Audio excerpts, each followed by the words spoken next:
sebuah software yang membantu kita untuk menggambar dua dimensi atau tiga dimensi. Ketika zaman dahulu kan kita masih menggunakan manual tuh, menggunakan mesin, menggunakan pensil, menggunakan penggaris, menggunakan meja gambar dan lain-lain.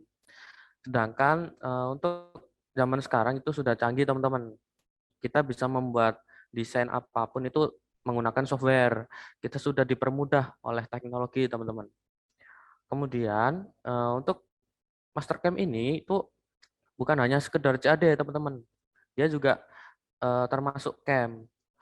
CAM itu adalah ketika kita telah membuat desain dua dimensi atau tiga dimensi, kita akan melakukan pemrosesan atau penyusunan proses di dalam software tersebut untuk menggenerate suatu G-code dan M-code. Nah, apa ini G-code dan M-code? Kode-kode ini nantinya akan dimasukkan ke mesin CNC ya teman-teman ya. Jadi kita untuk proses mesin CNC itu bisa dengan dua cara.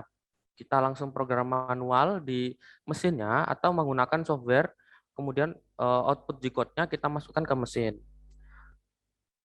Kita bisa menggunakan cara yang pertama yaitu langsung mengetik kodenya di mesin itu ketika kita menggambar benda-benda yang simple.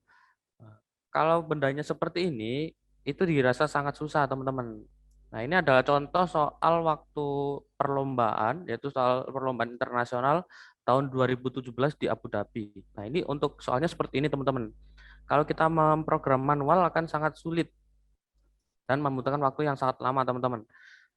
Nah, maka dari itu kita butuh bantuan software, yaitu software CAD/CAM, teman-teman, supaya kita dapat mengoutput suatu G-code M-code ini untuk ditransferkan ke mesin supaya lebih gampang. Kemudian di sini ada fitur-fitur ya teman-teman ya di Mastercam-nya. Ketika kita membuka file, fitur file, nah di sini ada eh, tombol-tombol penting teman-teman. Pertama itu new untuk membuat dokumen baru, kemudian open untuk membuka dokumen yang pernah dibuat. Kemudian save untuk menyimpan dokumen. Nah, di sini untuk save som ini menyimpan beberapa saja teman-teman ya. Jadi misal kita hanya menge-save suatu dua dimensinya saja atau beberapa garis saja, pakainya fungsi ini. Kemudian untuk convert, nah itu mengubah file dari atau ke Mastercam. Kita bisa convert file Mastercam itu menjadi file beberapa file yang telah ditentukan. Kemudian untuk configuration yaitu beberapa custom pada Mastercam, misal penguruban background, warna garis dan lain-lain. Dan terakhir ada option di sini teman-teman untuk mengatur aturan custom seperti key mapping di keyboard atau custom ribbon. Nah, untuk konfigurasi Mastercam di sini yang pertama adalah berapa banyaknya angka setelah koma teman-teman. Berapa digit sih yang ditampilkan di Mastercam. Di sini settingan defaultnya seperti ini teman-teman. Ada 3 angka. Kemudian unit yang dipakai oleh Mastercam. Kita bisa pilih ukuran milimeter atau inci di sini teman-teman. Kemudian ada digit saat pengecekan ukuran. Jadi ketika kita membuat suatu dua dimensi, kita tidak yakin apa ukurannya tersebut itu benar atau tidak. Nah, di sini kita bisa cek ukuran tersebut dengan banyaknya digit di belakang koma.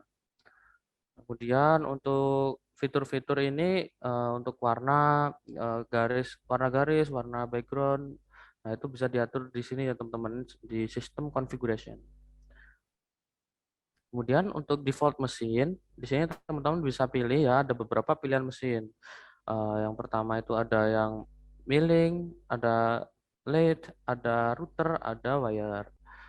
Nah, teman-teman ini bisa pilih sesuai kebutuhan. Misal teman-teman mau mengerjakan benda yang akan dikerjakan oleh mesin CNC milling, teman-teman bisa pilih mill.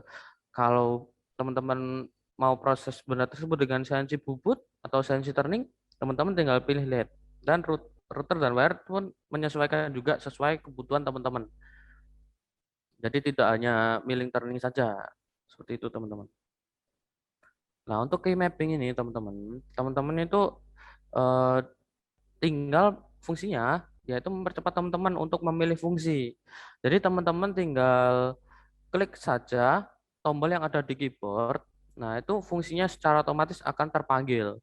Misal, untuk kita akan membuat garis. Nah, untuk membuat garis, kita hanya perlu kita setting di sini wireframe, line, kemudian shortcutnya kita buat tombol L. Jadi ketika kita tekan tombol L di keyboard, secara otomatis fungsi line untuk membuat garis itu akan terpanggil tanpa kita akan mencari di kolom-kolom fungsi ya, teman-teman. Nah, di sini juga ada beberapa konteks menu. Nanti kita jelaskan saja di software. Nah, ini untuk key mapping standarnya ya, teman-teman ya. Seperti ini. Bisa dicek nanti di modul. Kemudian fitur 2D pada Mastercam. Nah, ini ada beberapa fitur yang akan kita gunakan nanti ya, teman-teman ya. Nah, pertama kita masuk ke menu wireframe. Di menu wireframe itu ada beberapa fungsi. Yang pertama ada point position, yaitu poin. Jadi fungsi untuk membuat poin. Kemudian line and point. Line and point ini untuk membuat garis ya, teman-teman ya. Kemudian untuk circle, center point untuk membuat lingkaran. Kemudian arc tangan untuk circle point, yaitu membuat lingkaran dengan memanfaatkan suatu garis untuk kesejajarannya. Dan bisa membuat garis bersinggungan ya, teman-teman ya. Kemudian di sini ada fungsi rectangle, di sini teman-teman bisa dilihat. Wah, itu untuk membuat kotak ya, teman-teman ya. Kemudian cut break trim ini fungsinya ada banyak, yaitu untuk memotong, untuk memisahkan atau menghapus garis yang tidak diperlukan. Kemudian ada radius, yaitu di sini fillet entities fungsinya adalah membuat suatu radius. Kemudian ada chamfer, yaitu untuk membuat chamfer. Nah, fungsi-fungsi di sini hanya untuk 2 dimensi ya, teman-teman ya. Nah, ini untuk tujuannya untuk membentuk kontur atau geometri awal dari benda kerja yang akan kita gunakan.